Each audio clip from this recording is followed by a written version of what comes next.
dificuldade de ter uma ideia, os pais podem estimular, né, chamar a atenção da criança, uma brincadeira, experimentando o que ela gosta, né, o que entusiasma a criança. E aí você vai sentindo a criança e vai conduzindo-a para algo, né? Ou você entra no processo dela, brinca com ela, ou você pode também dar sugestões. E a criança você vai aprendendo a lidar melhor com ela, vai aprendendo a brincar com ela. E a outra pergunta com certeza, é possível fazer treinamento com professores agora, para esse momento, né?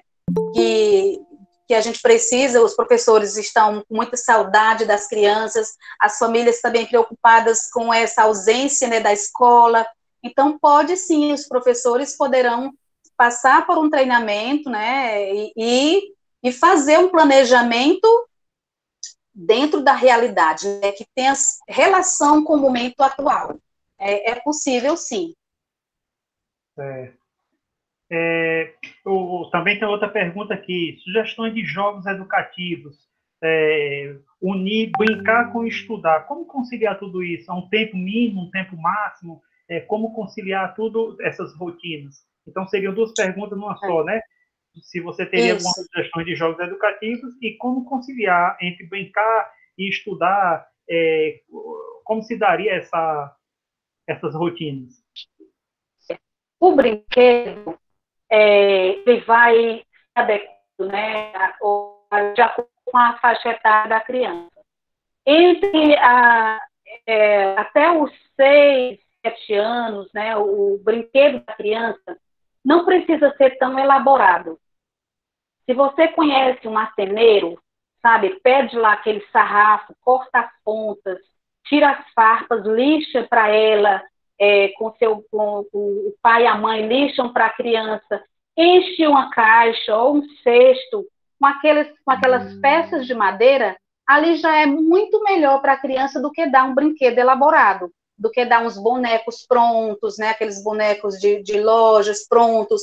Ali ela vai criar, ela vai montar, vai empilhar, vai formar um castelo, vai fazer uma muralha com aquelas peças, vai fazer tipo um carrinho, vai criar um trem, vai despertar um mundo de criatividade com aquelas peças, né? Ou agora também, falando agora desse período de isolamento social, eu até tenho sugerido no Instagram, que aquilo que a gente descarta na cozinha pode ser utilizado como um brinquedo, desde que seja bem higienizado, que tenha total segurança para a criança, que não ofereça nenhum risco para ela. Você pode separar a caixa de leite, potinho de iogurte, tudo bem lavadinho, tudo bem preparado, enfim, caixa de ovo, bandeja de pizza. Então, essas coisas viram brinquedos. Você junta tudo, limpa bem, bota num cantinho, bota dentro de uma caixa grande. A criança adora caixa grande, né? Ela entra na caixa, o pai pode puxar para um lado, para o outro, ela se esconde, ela faz caixinha, aliás, casinha, ela faz muita coisa. Então, é muito mais rico você oferecer brinquedos para a criança que desperte a criatividade, que ela coloque a sua fantasia, né, em evidência, que ela possa vivenciar esse potencial da criação, da imaginação, da fantasia, né? E tem os brinquedos prontos, né, em loja, algo que seja de madeira, porque a madeira tem um verdadeiro, né, tem uma unidade no material. Você não só pinga de coco, que você, por exemplo, você compra o coco, você dá para fazer chocalho, muita coisa. Tem um boneco bem simples, tá? Que você faz com um pedaço de pano em casa. Então, tem muita coisa que a gente pode fazer. O brinquedo, quanto menos elaborado, melhor, porque a criança vai dar sentido àquele brinquedo, vai dar vida àquele brinquedo. Acho que respondi. Assunção, você me lembrou meu tempo de criança, que a gente não tinha esses brinquedos elaborados nem eletrônicos para a gente começar a brincar. E você está colocando uma brincadeira que desperta uma vivência, uma energia que vem de dentro da criança para fora, diferente Com certeza. brinquedos eletrônicos que traz de fora para dentro, né? Deixa a criança Isso. paralisada, estática, congelada. Uhum. Não se envolve. Olha, se você pega os pais pegam uma caixa de leite, faz um furo, corta rodelas de papelão, coloca em palitos de churrasco, coloca as rodas, aquela caixa de leite, coloca um cordão, ela vai puxar muito feliz. Que fez. Todo que aquele carrinho não tem trabalho, né? Não estou dizendo, não sou outro carrinho remoto. Que legal, andei com meus filhos também, mas é importante que tenha todas as possibilidades, entendeu?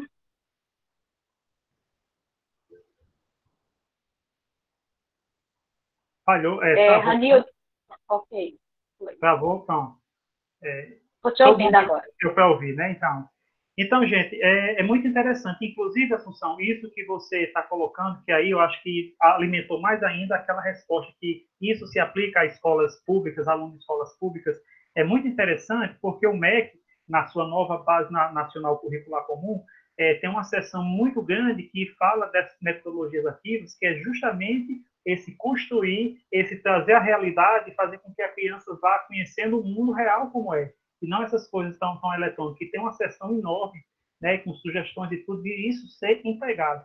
Infelizmente, era para as escolas começarem a operar com essas novas metodologias, com essas novas ações agora esse ano, que era dentro da Base Nacional Curricular Comum, e foi travado pela pandemia. Mas as crianças estão em casa, as escolas estão aí, tudo, então é um prato muito delicioso fazer isso, né? Não se gasta, não precisa sair para comprar um brinquedo, comprar uma boneca, e simplesmente colocar o que se tem em casa para ensinar. Sim. Teve uma pergunta aqui, uma pessoa está perguntando que faixa etária a gente está se referindo. Basicamente, crianças até 7 anos, tá? As dicas para as crianças, a partir disso, serão outras dicas, tá bom? Certo. Tem uma pergunta aqui interessante, Assunção. Como você vê o uso dos jogos eletrônicos pedagógicos disponíveis na internet? Olha, esse tema é um tema bem amplo, tá? Vamos pensar, jogar, né, um jogo eletrônico na internet. Faz muito, não possibilita a criança, isso que eu falei agora, tira muitas possibilidades da criança, né? Impede a criança, inclusive enfraquece essa força que eu falei, a força do brincar, esse despertar da fantasia, esse prazer de vai, mesmo que se ela tem muitos vai abaixando esse potencial natural dela, e quando você precisa de vontade, ela meio que adormecida na criança. Sabe? O que eu posso falar é um assunto bem amplo, bem polêmico, mas o que eu posso dizer é que é uma atividade que coloca a criança em risco. Alô? Infelizmente, a gente não pode... É difícil, né, ter esse controle, mas se puder, em até 7 anos, né, que a criança não tenha contato com esses jogos, seria o ideal. Seria não, é o ideal. Certo. Alguém mais tem alguma pergunta? Quer fazer uma pergunta direta, gente? É só ativar o microfone ou usar o chat. Pode se ter à vontade. Aqui não é nada acadêmico, não, viu? É um bate-papo do professor. Oi, vou falar novamente aí, pode ser? Sim. Ok, fique à vontade.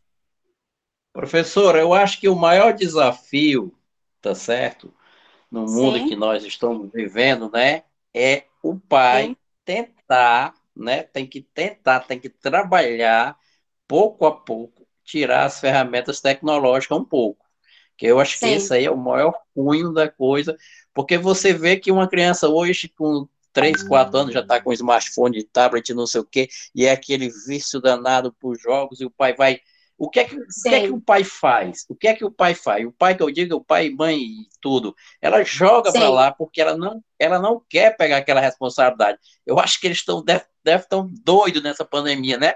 Porque o que é que eles fazem? sim, Eles jogam os alunos para as escolas, eles jogam os alunos para os equipamentos eletrônicos para tirar a responsabilidade dele. Não sei se a senhora está me entendendo, entendeu?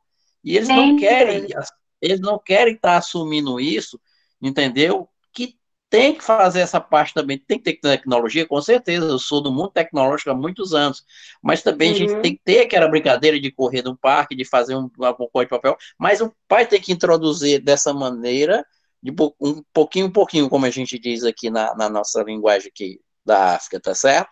Mas tem que ter esse certo, esforço, porque senão ela nunca vai sair dos seus tecnológicos, porque ela já nasceu no mundo tecnológico, a criança.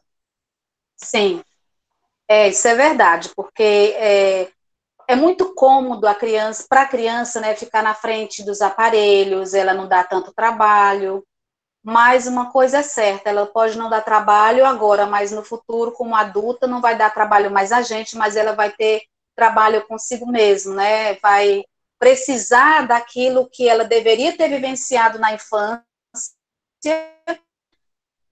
para amadurecer com ser organizado, e aí não teve essa oportunidade, e ela vai sentir a falta, né, vai sentir as consequências dessa não interação com o meio, né, como ela deveria. Mas, olha, é como eu sempre falo, que a pandemia veio trazer muitas coisas boas, e eu acho que é acordar essa responsabilidade nas famílias, né, porque as crianças estão aí, precisam mesmo ser olhadas, e as famílias, os pais estão agora tendo tempo para olhar mais para os seus filhos, né?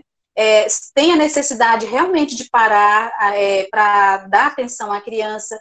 Então, eu acredito muito que na positividade, né? Que as famílias estão tendo agora a oportunidade de um encontro mais profundo, né? Mais intenso, mais real. Isso. Assunção, tem outra pergunta aqui no chat, e eu vou tentar resumir, mas é interessante, muito boa. A pessoa pergunta, né, tem que tratar os pais, não? Como uma geração tão fraca pode ensinar sob força? Acho que geração fraca, não sei se está se tratando no sentido de uso de eletrônicos e tudo, mas essa seria a pergunta, tem que tratar os pais, não? Como uma geração fraca pode ensinar sob força? Pode ensinar? Como assim? Não entendi. Sobre forças. Como a geração fraca pode ser ensinada sobre forças, né? Isso. O que eu estou falando aqui, né, sobre a importância do brincar, é para prevenir que a gente chegue a esse conceito, né, de geração fraca. Quando a criança tem essa oportunidade de brincar na primeira infância, né, de vivenciar toda a sua potencialidade motora, a vontade da criança, ela está pronta, né, quando a criança nasce, essa vontade, ela é pronta, ela tem a necessidade de muito movimento.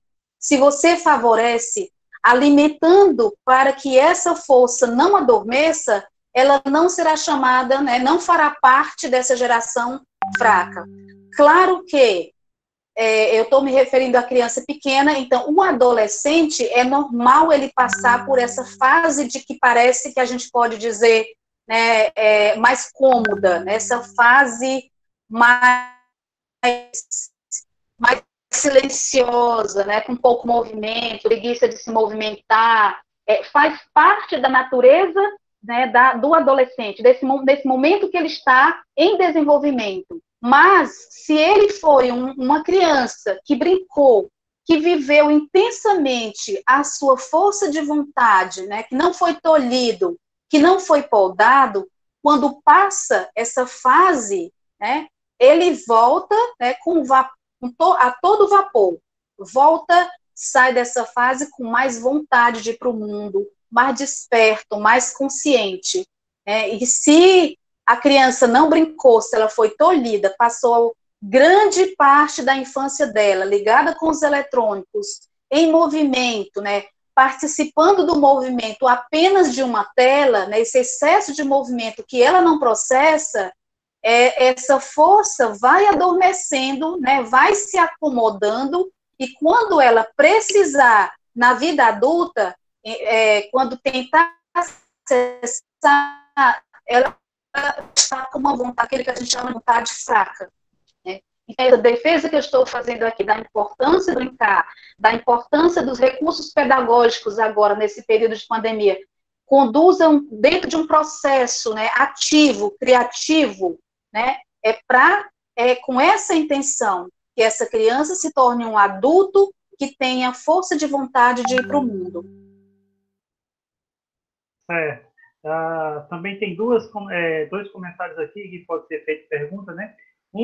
Diz assim, tem uma filha de 8 anos e ela já é da geração dos nativos digitais. E sempre temos, eu e a mãe, que controlar o acesso. Porém, já tive experiências muito boas com ela, quando ela me mostra o que aprende em vídeos pela net, pela rede, e funciona. O que busca é orientar e direcionar a criança e criar modos para que ela possa aproveitar o que realmente é bom. E um outro comentário é: acredito que o problema não é o jogo eletrônico, e sim o excesso dele. Aí a gente está vivendo agora uma rotina. Com certeza. Exatamente. Cada família faz a sua... constrói os seus critérios. Não existe critério, né? O que a família acredita é que é o importante para a criança. E prejudica a criança, que essa pessoa falou, realmente, são os excessos, né? São os excessos. Então, a família precisa se sentir na responsabilidade e ter consciência de que pai e mãe é autoridade, né? Eles que determinam o tempo da criança, né? Eles que sabem o que é melhor para a criança, e que eles conduzindo a criança com essa autoridade no caminho que eles acham seguro, no caminho que eles acham que é importante para a criança sente todo esse amor, né? Todo esse cuidado, e vai fazer muito bem a biografia da criança.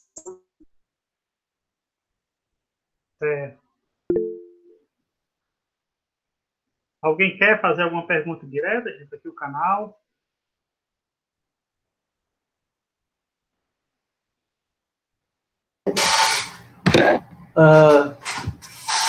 Boa noite. Boa noite. Boa noite. O pessoal estava falando, né, dos eletrônicos e tal, e da retirada de várias coisas. Eu sou o Jordano, eu sou pai de um Santiago, que estuda na Waldorf, no tutor aqui em Mossoró, né? Então, a retirada dos eletrônicos ou a inclusão dos eletrônicos na vida da criança, né? Enfim, o Santiago vê um tanto de TV, porque é a forma dele ouvir música, mas uma das coisas que é interessante é na hora de dormir ele vai ter a contação de história, como tem no tutor, né? Como tem nas escolas Waldorf, um pedaço da manhã, um pedaço do turno é contar a história. Então, ele tem 2 anos e 4 meses e ele já... a história que eu conto, via de regra, é do menino que achou um ovo de dragão. E ele já pede essa história e eu já faço ele participar da história. Então, o menino saiu com os amigos para ir jogar futebol. Aí, quem são os amigos? Daí ele tem que escolher os amigos do menino. Aí, ele estava voltando para casa e ele viu uma coisa lá longe. O que é? Daí ele já grita, um ovo. E de que cor que era? Então, quer dizer, tu vai exercitando o poder de imaginação, né? E um tanto, óbvio, o poder de lembrança da criança, né? Já que aquele começo da história, ele já sabe como é que é. E eu sempre faço ele ir contando a história junto, né? Ele vai usar as palavras que ele sabe, o jeito que ele consegue falar, mas ele vai, teoricamente,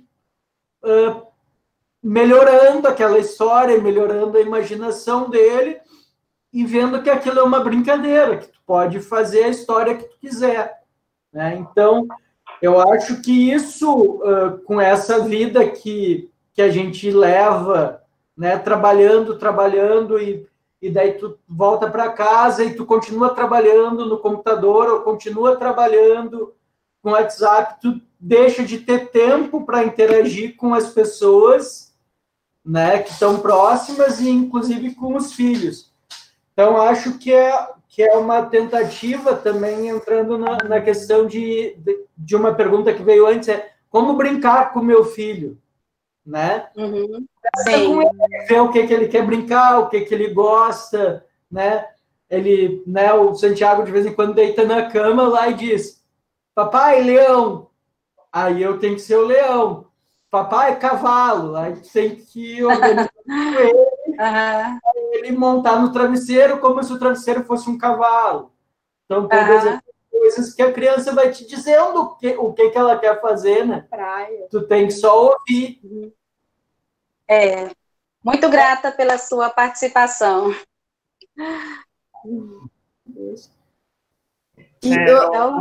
Rani? Aqui, o Santiago tem aprendido a fazer as receitas também. Outro dia ele aprendeu a fazer arroz, daí ele diz arroz, cebola, o alho, ele sabe os ingredientes. Então, no dia que ele fez o arroz com o Jordano, ele ficou repetindo várias vezes o que precisava para fazer o arroz. A criança que está, quando está aprendendo a falar, é importante que as pessoas falem, né, o que estão construindo na hora, o que estão fazendo com a criança, porque a criança aprende a falar, ela precisa ouvir, né, as pessoas falando para que enriqueça, né, a linguagem dela. Muito grata pela participação. Obrigada. Nós temos aqui também, tem mais alguém que quer participar direto, através de áudio, vídeo? Se quiser, é só apertar na tela aí do seu eletrônico e teclar. Tem 2 comentários aqui, Assunção, que eu acho interessante. Um é, precisamos ensinar os pais a brincar. E a outra é urgente, brincar é trabalho para os pais. E o que é interessante, eu complemento, e bem, como brincar eu queria falar. Os pais... Ah, tá ok. Sim.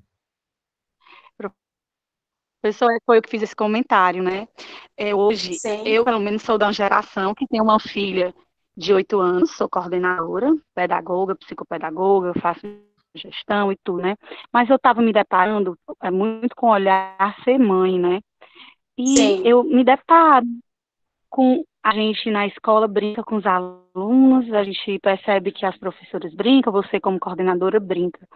Mas eu estava me percebendo quanto a gente não brinca com os filhos, né?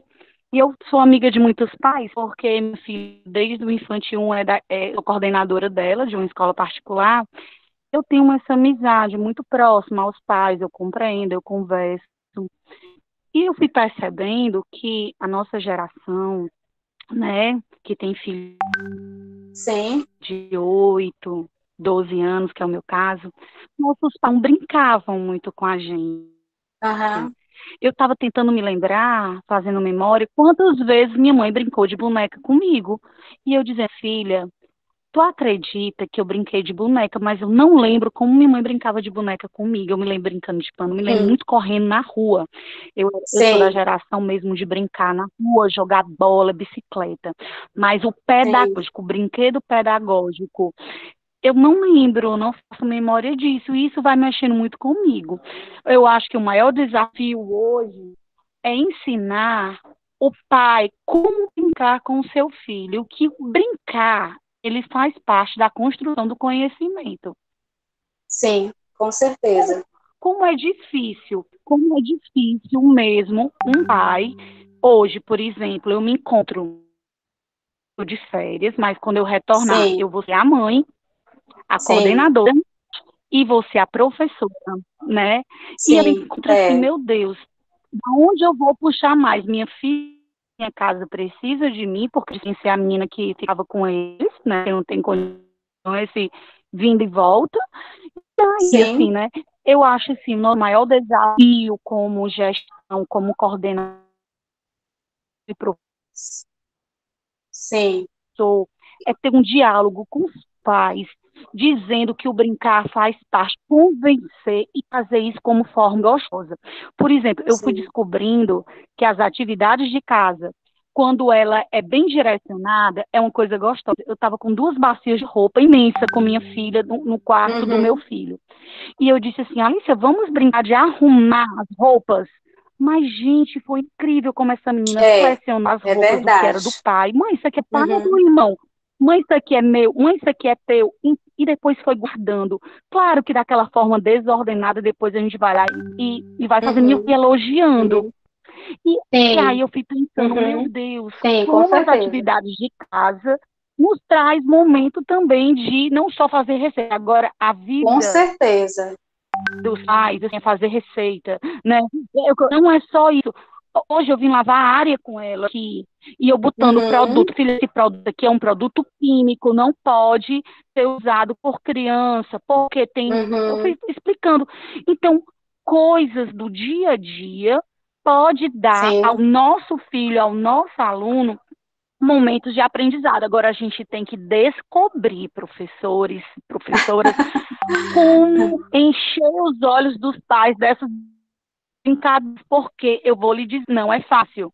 Não é fácil. É verdade. Ter esse tempo, como você falou, professora, para o aluno, o filho ficar só, brincando, e um tempo com ele, porque as mães estão cansadas, os pais estão cansados.